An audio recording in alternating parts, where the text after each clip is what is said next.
안녕하세요. 안녕하세요. 이 영상을 보고 계실 청소년 여러분과 함께 2022년 제20대 대통령 선거와 제8회 전국 동시지방 선거에 대해 알아보기 위해 이 자리에선 저는 김소은. 저는 황민환입니다. 오늘 우리는 왜 투표를 해야 하는지, 그리고 어떻게 선거에 참여하는지에 대해서 함께 이야기해 보려고 합니다. 그럼 함께 시작해 볼까요?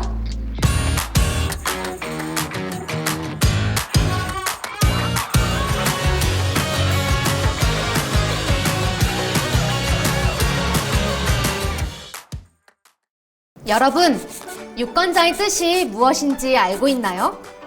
우리에게 주어지는 한 표의 가치는 얼마나 될까요? 나에게 주어진 한 표를 행사하지 않는다면 얼마나 많은 것을 버리게 되는지 알고 계신가요? 지금부터 이 질문들에 대한 답을 함께 알아보도록 할게요.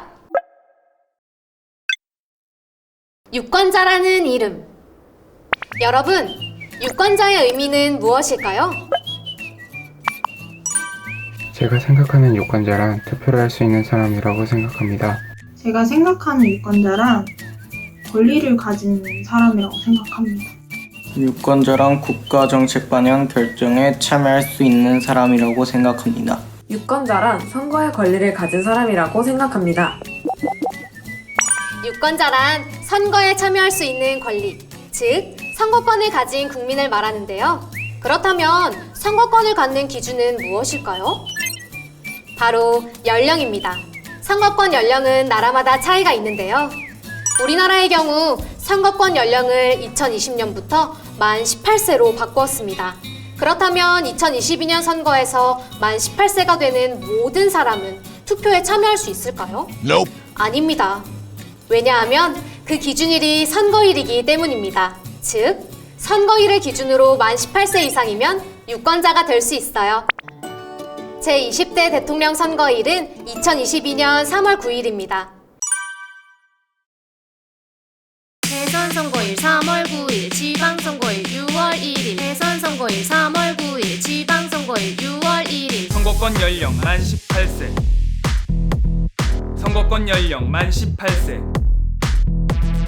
2004년 3월 10일 태어난 사람까지 대선 투표 가능하지. 3월 10일, 3월 10일.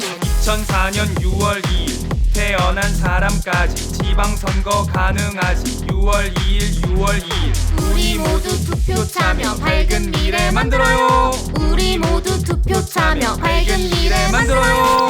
선거권 연령은 만 18세. 따라서 선거일 기준 만 18세가 되는 2004년 3월 10일에 태어난 사람까지만 대통령 선거에 참여할 수 있습니다. 2004년 3월 11일 이후에 태어난 사람은 아쉽지만 다음 선거를 기다려야 합니다.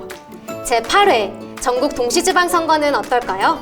이 선거는 2022년 6월 1일에 실시되는데요. 대통령 선거를 하지 못했더라도 6월 1일을 기준으로 만 18세가 된다면 지방선거의 유권자가 됩니다. 따라서 지방선거는 2004년 6월 2일에 태어난 사람까지 참여할 수 있습니다. 2004년 6월 3일 이후에 태어났다면 2022년 지방선거에는 참여할 수 없습니다. 유권자가 된다는 건 어떤 의미일까요? 단지 투표소에 가서 투표하고 법적 권리를 갖는다고 진짜 유권자가 되는 것으로 이해해서는 안 됩니다. 유권자의 권리를 적극적으로 올바르게 행사하지 않는다면 아무런 의미가 없습니다. 투표권을 제대로 행사하기 위해서는 내가 선택을 하게 된 이유와 목적을 알아야 하고 그 선택에 책임질 수 있어야 해요. 이를 위해 우리는 계속해서 정치, 경제, 사회, 문화에 관심을 가져야 하고 다른 사람과 의견을 나누며 토론해야 하고 설득하는 능력을 갖춰야 합니다. 투표의 경제적 가치. 만 18세 이상의 대한민국 국민이면 모두 받을 수 있는 4,700만 원짜리 이것. 그런데 그냥 버리는 사람도 있다고 하는데요. 이것이 과연 뭘까요? 4,700만 원이면 햄버거가 약 11,750개.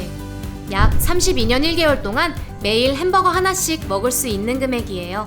그렇다면 만 18세 이상 대한민국 국민이라면 모두 받을 수 있는 4,700만 원짜리 이것은 무엇일까요?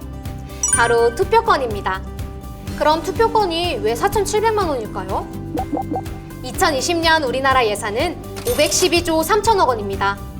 제21대 국회의원 당선인 300명이 4년의 임기 동안 운영해야 할 재정 규모는 2049조 2천억 원에 달하는 셈이죠. 이를 전체 유권자 수인 4,399만 4,247명으로 나누면 유권자 한 명에서 파생되는 투표의 가치는 약 4,700만 원이라고 볼 수 있는 것입니다.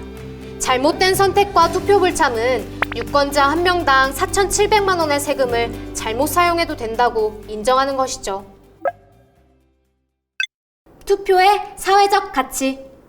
투표의 경제적 가치보다 중요한 건 투표의 사회적 가치입니다. 우리 손으로 뽑은 대표들과 그들이 소속된 정당에서 어떤 정책을 제시하고 어떤 법을 만드느냐에 따라 우리의 삶이 달라질 수밖에 없습니다. 대학 입시 제도나 청소년 보호 정책처럼 청소년 여러분의 적극적인 관심과 참여를 통해 진지하게 고민하고 해결책을 마련해야 할 문제가 많습니다. 투표 참여를 통해 우리가 원하는 세상, 우리가 원하는 정책이 실현될 수 있도록 해야 합니다. 한 표의 가치. 투표의 가치가 이렇게 큰데도 혹시 나 하나쯤은 투표를 안 해도 괜찮겠지? 혹은 내 한 표로 무슨 차이가 나겠어? 라고 생각하시는 분 계신가요? 여러분의 한 표가 큰 영향력을 미칠 수 있습니다. 실제로 그러한 사례들이 있는데요. 영어가 미국의 공식어로 지정된 것도 한 표 때문입니다.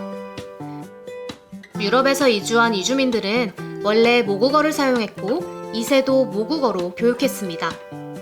이에 주정부는 베네트법을 제정해 모든 과목을 영어로 교육하게 했으나 이주민 사이에선 다른 언어로 영어를 대신하자는 의견이 빗발쳤습니다. 그 결과 1794년 미국 하원에선 3천여 개의 연방 법률을 영어와 독일어로 반포하는 안건을 두고 선거했고 찬성 41표, 반대 42표, 한 표 차로 영어, 독일어 공용 반포가 무산됐습니다. 만약 그 한 표가 없었다면 어땠을까요? 우리나라에서도 한 표 차이로 당선이 결정되는 사례가 있었어요. 2008년 강원도 고성군수 보궐선거인데요. 한 표 차이로 두 후보의 당락이 결정되었답니다. 누군가의 한 표가 당선자를 결정짓는 결정적인 한 표가 되었던 거죠. 우리의 한 표는 나 하나쯤이야가 아닙니다. 무심코 지나칠 수 있는 여러분의 한 표가 언제 어떻게 우리의 삶을, 이 세상을 바꿀지 모릅니다. 물론 내 입장을 대변해줄 후보자나 정당에 투표했음에도 불구하고 당장 내 의견이 정책에 반영되지 않을 수 있습니다. 그러나 중요한 것은 자신의 목소리를 내는 것입니다. 선거와 정치에 무관심하다면 누구도 내 생각에 귀 기울여주지 않습니다. 저와 함께 유권자란 무엇인지, 투표의 경제적 가치는 어느 정도인지, 투표의 사회적 가치는 무엇인지, 한 표의 가치가 어느 정도인지에 대해 알아보았는데요. 우리의 한 표가 우리가 사는 세상을 바꿀 수 있다는 거 잊지 마세요. 선거 과정에 대해 아는 사람 있나요? 투표는 어떻게 하는지 아시나요? 그럼 선거 운동은 어떻게 할까요? 전반적인 선거 과정과 투표 절차, 그리고 선거 운동까지 저와 함께 알아봐요.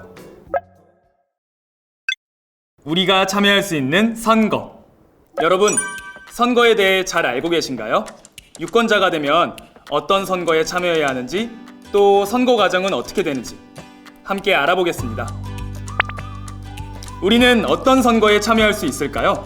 여러분들이 잘 아시는 대통령 선거와 국회의원 선거가 있습니다. 그리고 지방선거와 교육감 선거가 있는데요. 2022년에 실시하는 대통령 선거와 전국 동시 지방선거에 대해 자세히 살펴볼게요.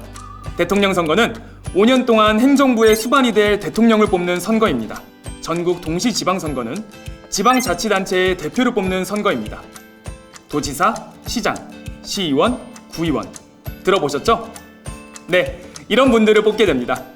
그리고 교육감 선거도 지방선거와 같은 날 투표합니다. 만 18세 이상 청소년들에게도 투표권이 주어지면서 청소년들도 교육감 선거에 참여하게 되었습니다.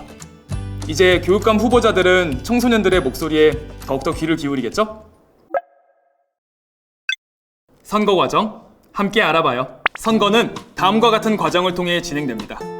선거인 명부 작성, 후보자 등록, 선거운동, 투표, 개표, 당선인 결정 순으로 진행됩니다. 선거인 명부란 선거권을 가진 사람들의 명단으로 이름, 주소, 성별, 생년월일 등이 적혀 있습니다. 후보자 등록은 후보자가 되기 위해 법에서 정한 서류를 갖춰서 선거관리위원회에 등록하는 절차를 말합니다. 후보자는 후보자 등록을 마친 후에 선거기간 개시일이 되면 선거운동을 할 수 있는데요. 2022년 대통령 선거의 선거운동 기간은 20일, 전국 동시지방선거의 선거운동 기간은 13일입니다. 2022년 대통령 선거의 선거운동 기간은 2월 15일부터 3월 8일까지이고요. 전국 동시지방선거의 선거운동 기간은 5월 19일부터 5월 31일까지입니다. 선거운동은 어떻게 하는지 뒤에서 자세히 이야기할게요. 투표. 어렵지 않아요. 투표하기 전에 알아야 할 것은 3가지입니다. 첫째, 투표 날짜를 미리 확인해야 합니다. 그럼 선거 당일 투표에 참여할 수 없다면 어떻게 해야 할까요? 선거 당일 투표가 어려운 유권자를 위한 사전투표 제도가 있습니다. 사전투표는 선거일 전 5일부터 이틀 동안 진행되는데요. 지정된 투표소가 아닌 전국에 설치된 사전투표소 어디서든 투표할 수 있습니다. 2022년 대선의 사전투표 기간은 3월 4일부터 3월 5일까지이고 지방선거의 사전투표 기간은 5월 27일, 5월 28일입니다. 둘째, 투표 시간은 오전 6시부터 오후 6시까지입니다. 시간 내에 투표해야겠죠? 셋째, 내가 투표할 수 있는 투표소의 위치를 미리 파악해 두어야 합니다. 선거일 투표는 지정된 투표소에서만 할 수 있어요. 투표소 위치는 중앙선거관리위원회 홈페이지 내 투표소 찾기에서 미리 확인할 수도 있고 집으로 우편 배달되는 투표 안내문에서도 확인할 수 있어요. 그럼 저와 함께 투표하기 전에 2022년 대통령 선거에 사용될 투표용지를 만나볼게요. 대통령 선거 투표용지입니다. 앞서 이야기했듯 2022년 3월 9일에는 제20대 대통령 선거가 있습니다. 투표용지는 한 장이고 내가 선호하는 후보자에게 투표하면 됩니다. 그리고 6월 1일에는 제8회 전국 동시지방선거가 있다고 말씀드렸는데요. 서울시를 예로 들어보자면 시장, 구청장, 지역구 시의원, 지역구 구의원, 비례대표 시의원, 비례대표 구의원을 선출하므로 총 6장의 투표용지를 받아야 합니다. 그리고 교육감을 같은 날에 뽑기 때문에 총 7장의 투표용지를 받게 됩니다. 다만 투표용지가 많으면 혼동될 수 있으므로 1차로 투표용지 3장을 받아서 투표하고 2차로 투표용지 4장을 받아서 투표하게 됩니다. 여기서 한 가지 특이한 점은 교육감 선거의 투표용지는 기호 없이 가로로 후보자 이름을 나열하고 있다는 점입니다. 교육감 선거의 후보자는 정당의 추천을 받지 않으므로 정당 추천을 받는 다른 선거의 투표용지와 구분하기 위하여 모양을 다르게 작성한 것입니다. 자치 구시군 의원 선거의 경우 한 선거구에 2명에서 4명이 당선되는 중선거구제를 채택하고 있습니다. 예를 들어 의원 정수가 2명인 선거구에 정당이 2명의 후보자를 추천하였다면 투표용지 기호란에 1-가, 1-나, 2-가, 2-나 등으로 표시합니다. 지금까지 투표하기 전에 확인할 사항에 대해 알아봤는데요. 그럼 지금부터 어떻게 투표하는지 함께 알아볼까요? 투표소에 입장하면 신분증으로 본인 확인을 합니다. 본인 맞아요? 본인 확인 안 되는 사진은 안 돼요. 잠깐! 투표소 갈 때 반드시 챙겨야 하는 것, 바로 신분증이죠. 그럼 본인 확인용으로 인정되는 신분증 종류에 대해 알려드릴게요. 관공서 또는 공공기관이 발행하고 생년월일이 기재되어 있으며 사진이 붙어 있어 본인임을 확인할 수 있는 신분증명서로 주민등록증, 학생증, 청소년증, 여권 등이 있습니다. 하지만 핸드폰으로 신분증을 촬영한 사진이나 신분증을 캡처한 이미지는 본인 확인용 신분증명서로 인정되지 않습니다. 선거인 명부에 이름을 쓰거나 도장 혹은 손도장을 찍습니다. 투표용지를 한 장 받고 기표소에 들어가서 도장을 잠깐! 기표할 때 주의해야 할 점이 있어요. 반드시 기표소에 비치된 투표 전용 도장으로 찍어야 하고요. 개인 도장이나 펜, 볼펜을 사용하면 무효 처리가 됩니다. 기표용구에는 인주가 내장되어 있기 때문에 인주를 따로 찍을 필요가 없어요. 투표용지마다 투표 도장은 한 번만 찍어야 해요. 투표 도장을 기표란 안에 정확히 찍는 것도 중요합니다.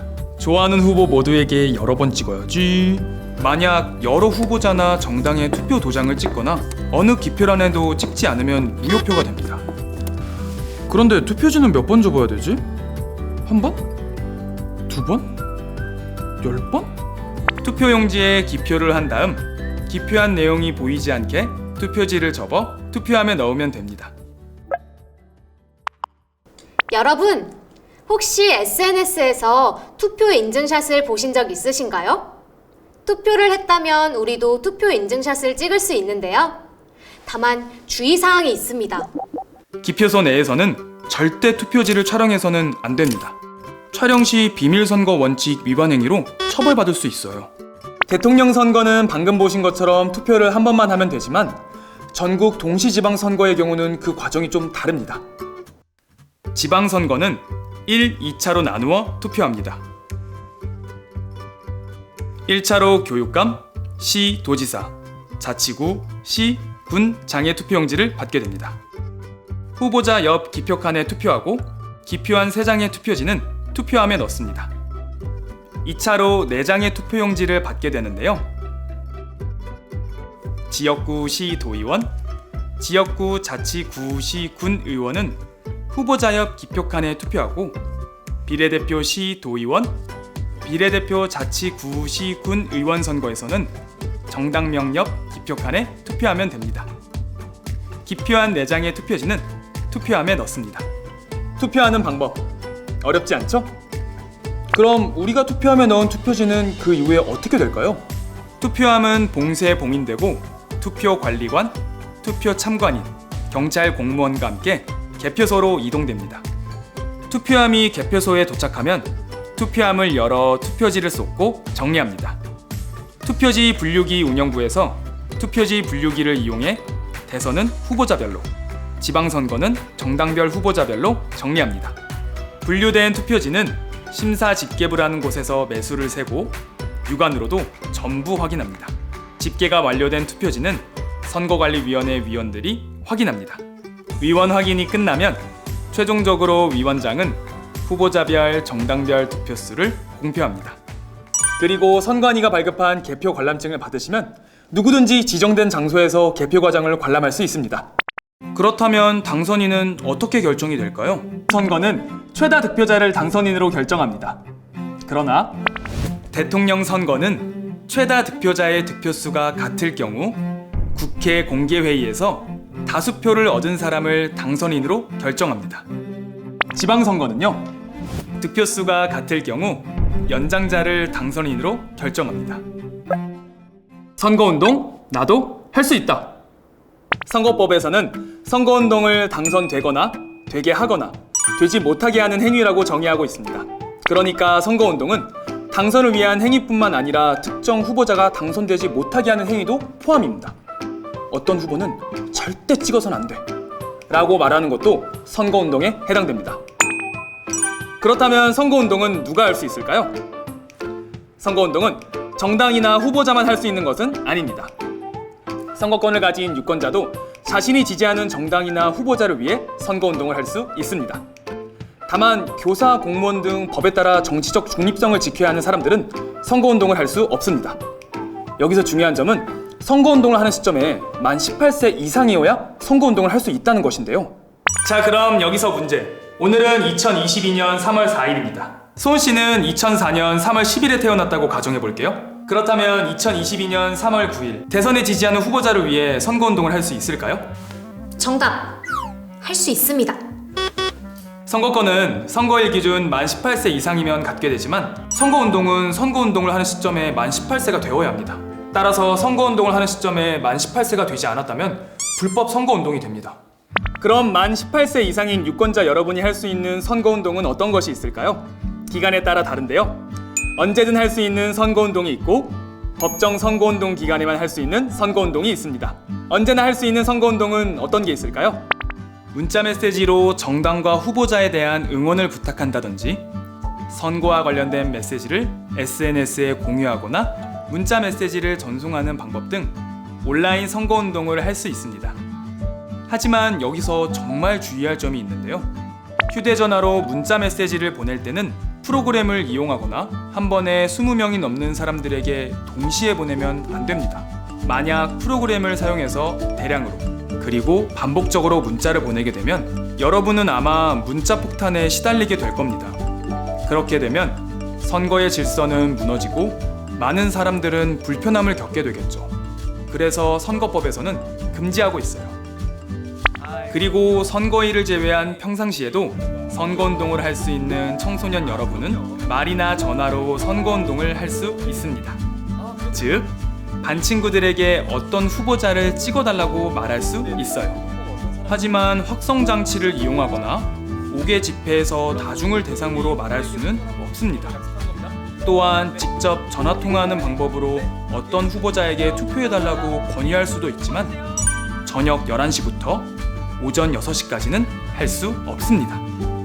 법정 선거 기간에만 할 수 있는 선거운동은 후보자의 부탁을 받아 공개된 장소에서 지지 연설을 하거나 정당이나 후보자의 선거 사무원으로 활동하는 방법이 있습니다.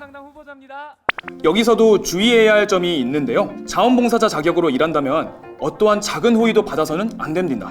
작은 호의라도 선거운동을 한 대가를 받게 된다면 불법 선거운동이 되기 때문인데요. 불법 선거운동에 대해서 조금 더 자세히 살펴볼게요. 가장 빈번하게 일어나는 불법 선거운동은 후보자 또는 후보자의 가족 같은 주변인을 헐뜯거나 거짓 사실을 퍼뜨리는 일인데요. 이런 행위는 매우 무거운 처벌을 받기 때문에 특히 조심해야 합니다. 악의적으로 비방하는 행위는 불법 선거운동에 해당됩니다. 또 어떤 것이 있을까요? 2개 이상의 교실을 계속적으로 돌아다니며 특정 후보를 지지해달라는 부탁도 하면 안 됩니다. 그리고 선거 때가 되면 수많은 여론조사가 발표되는데요. 중앙선거 여론조사심의회 홈페이지에 등록되지 않은 여론조사를 불특정 다수인에게 알리면 안 됩니다. 잘못된 정보일 수도 있고 후보자나 정당이 자신에게 유리하게 조작한 결과일 수도 있기 때문이죠. 무엇보다도 SNS, 유튜브와 같은 뉴 미디어를 이용해 선거운동을 할 때는 더욱 주의가 필요합니다. 별다른 생각 없이 특정 정당이나 후보자에 대한 메시지들을 만들어 보내거나 전달하는 경우가 종종 있을 수 있는데요. 이를 통해 거짓 사실이나 법적으로 허용되지 않는 내용을 전달하면 불법 행위를 저지르는 것이 됩니다. 내가 만든 또는 내가 전달한 잘못된 메시지들이 뉴 미디어에서는 걷잡을 수 없이 빠르게 퍼져나갈 수 있다는 사실 알고 계시죠? 내가 하고 싶은 선거운동이 선거법에 위반되는지 아닌지 알고 싶다면 가까운 선거관리위원회 또는 국번 없이 1390에 전화하시면 됩니다. 보냈다. 받았다. 선거와 관련해 후보자나 가족으로부터 돈이나 음식을 받으면 과태료를 내야 하는 것 알고 계신가요? 최고 3천만 원까지 과태료가 부과될 수 있어요. 반대로 선거법 위반 행위를 신고하면 신고 내용에 따라 금액은 달라지지만 포상금 최고액이 무려 5억 원입니다. 그럼 선거법 위반 행위는 어디에, 어떻게 신고하면 될까요? 가까운 선거관리위원회 또는 국번 없이 1390으로 전화하면 됩니다. 물론 신고 제보자의 신원은 익명으로 보장되니 걱정하지 않아도 됩니다. 지금까지 선거 과정은 어떻게 되는지, 투표는 어떻게 하는지, 또 선거운동은 어떻게 하는지에 대해 알아보았습니다. 어떻게 해야 올바른 선택을 할 수 있을까요? 후보자와 정당의 정보는 어떻게 얻을 수 있을까요? 정보를 알게 된다면 어떻게 분석하면 될까요? 우리가 꿈꾸는 세상. 미세먼지 없는 세상에 살고 싶다. 미세먼지 없는 정책 내가 실현하겠어. 이것은 운명? 여러분이 바라는 세상은 어떤 세상인가요? 내가 바라는 세상은 어떤 세상일까에 대한 내 생각을 가지는 것. 그것이 올바르게 선거에 참여하기 위한 첫걸음일 텐데요. 내가 꿈꾸는 세상이 없다면 나를 대변할 대표를 선택할 기준도, 대표에게 요구할 정책도, 대표의 정치적 활동에 대한 감시와 비판도 할 수 없습니다. 나에게 가장 중요한 게 뭔지 기준을 세우는 것이 좋겠죠? 우리가 꿈꾸는 세상은 각각의 영역에서 정책이라는 이름으로 실현됩니다.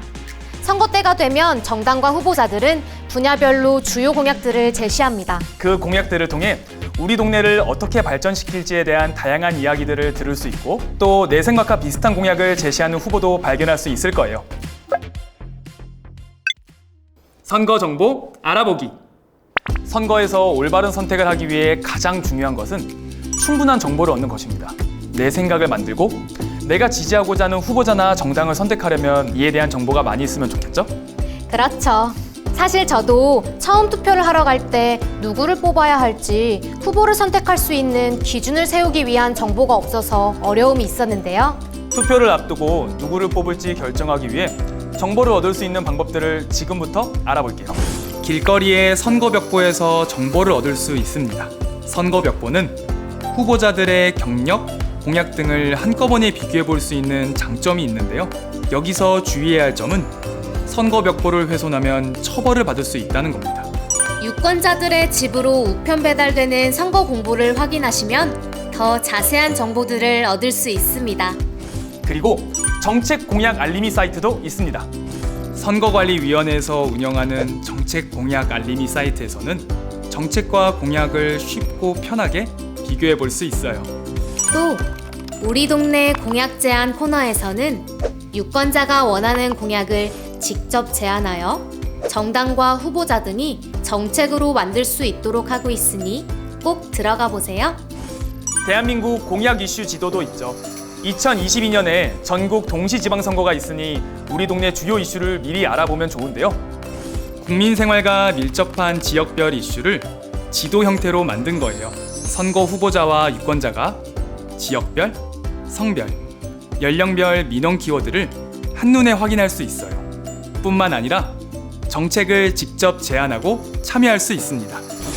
그리고 처음 선거를 경험하는 유권자라면 마치 수능 전에 모의고사 보듯이 사이버 선거 역사관의 선거체험관에서 가상으로 투표해 볼 수도 있어요. 그 외에도 많은 선거 정보와 체험 코너가 있으니 한번 접속해 보시길 바랍니다. 마지막으로 TV 토론을 시청하는 것도 좋은 방법입니다. 정당과 후보자 분석하기. 민환 씨는 첫 투표에 참여할 때 한 표를 누구에게 던질지 결정을 쉽게 하셨었나요? 아니요. 처음으로 투표할 수 있는 유권자가 되어서 투표에 참여할 수 있다는 설렘은 있었는데 막상 어떤 사람에게 투표할지는 결정하기가 쉽지 않더라고요. 맞아요. 저도 그랬어요. 처음으로 투표에 참여하는 것이다 보니 나만의 기준이 뚜렷하게 있진 않았거든요. 이 후보도 마음에 드는 것 같고 저 후보도 마음에 드는 것 같고 결정이 어려웠는데요. 이 영상을 보시는 여러분들은 저희가 겪었던 어려움을 겪지 않을 수 있도록 지금까지 선거 정보 얻는 방법을 살펴봤는데요. 얻게 된 선거 정보를 통해서 정당과 후보자를 분석할 수 있는 방법을 살펴볼까요? 정당이나 후보자들은 자신들의 핵심 공약을 발표하는데요. 이것을 분야별로 나눠서 살펴보는 겁니다. 예를 들면 저는 교육 관련 정책이 중요하다고 생각하는데요. 교육 관련 공약들이 후보자별로 어떤 차이가 있는 건지 비교해보고 선택하는 방법이에요. 때로는 너무 많은 정보들 때문에 선택이 어려워지기도 하는데요. 그럴 땐 정당과 후보자의 10대 공약을 확인하고 선택을 하는 것도 하나의 방법입니다. 10대 공약은 그야말로 반드시 추진하겠습니다 하는 핵심 공약에 해당하기 때문에 중요성이 상대적으로 높기 때문이에요. 그리고 9호, 그러니까 슬로건을 보고 서로 비교해보는 방법도 있는데요. 9호는 정당이나 후보자가 그 선거에서 자신이 지향하는 가치를 포괄적이면서도 가장 압축적으로 제시하는 것이기 때문에 9호를 통해 선택을 하는 것도 효율적인 방법 중 하나입니다. 나는 네가 지난 선거에서 한 일을 알고 그 공약 지난번에 냈다가 실현 가능성이 떨어져서 실천되지 않았던 걸로 아는데 이번에 공약으로 왜 또 낸 겁니까? 지금 공약 돌려막기 하는 겁니까?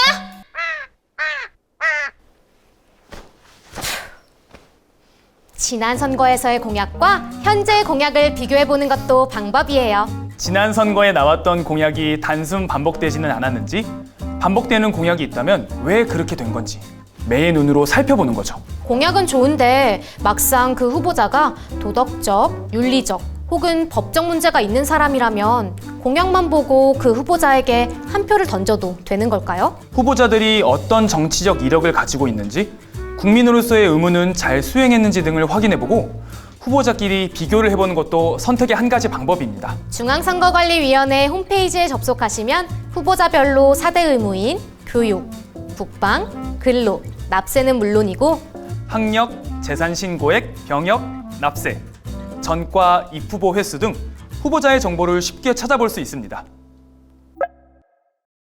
우리가 만들어가는 선거 문화. 선거 문화를 만들어가는 가장 쉽고도 의미 있는 첫걸음은 투표에 참여하는 것이겠죠? 자신에게 주어진 소중한 투표권을 적극적으로 행사하는 것뿐만 아니라 올바른 선거 문화가 발전할 수 있도록 함께 노력한다면 멋진 유권자라고 할 수 있겠는데요. SNS 등을 통해서 여러분들이 좋아하는 유명인들이 투표 참여를 독려하는 캠페인을 한 번쯤은 보신 적이 있으실 거예요. 많은 유권자들이 투표에 참여할 수 있도록 여러분들도 주변 유권자들에게 권유해보는 건 어떨까요? 투표 참여 캠페인은 누구나 할 수 있습니다.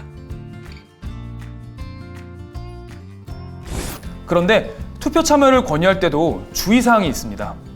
집이나 교실, 기숙사를 찾아가는 호별 방문은 안 되고요. 투표소로부터 100m 이내에서는 투표 참여를 권유할 수 없습니다. 투표를 권유하는 것 말고도 선거 문화를 만들어갈 수 있는 우리가 할 수 있는 것들이 있는데요. 우리가 원하는 정책이나 공약을 직접 만들어서 실현되도록 할 수도 있습니다. 친구들과 함께 희망하는 정책이나 공약에 대한 이야기를 나누어 보고 그 내용을 후보자에게 전달해 보세요. 우리들끼리 자유롭고 질서 있게 의견을 나눌 수 있는 문화를 만들어가는 것도 좋은 선거 문화 만들기 중 하나입니다. 마지막으로 선거 때가 되면 온라인에 온갖 흑색 선전과 악플이 난무하기도 하는데요. 선플 캠페인도 좋은 선거 문화 만들기 중 하나입니다. 이번 챕터에서는 우리가 꿈꾸는 세상과 어떻게 더 가까워질 수 있는지, 선거 정보는 어떻게 얻을 수 있는지, 정당과 후보자는 어떻게 분석하는지, 함께하는 선거 문화를 어떻게 만들어 나갈 수 있는지에 대해서 알아보았습니다. 자, 지금까지 저희와 함께 여러분들이 선거에 참여해야 할 이유 그리고 방법에 대해서 알아보았는데요. 혹시 더 궁금한 점이 있다면 중앙선거관리위원회 홈페이지를 참고해 주시면 좋겠습니다. 여러분이 알아야 할 중요한 정보들을 잘 전달드리고 싶어서 나름 춤도 추고 노력을 해봤는데 재밌게 보셨는지 모르겠네요. 우리가 살고 있는 이 세상, 우리나라, 우리 지역, 우리 동네가 더 나은 곳이 되기를 바라고 또 내 생각이 반영된 곳으로 발전하기를 원한다면 선거에 관심을 가지고 투표에 참여하는 것부터 시작해야겠죠? 그럼 저희가 준비한 영상은 여기까지입니다. 청소년 여러분, 감사합니다.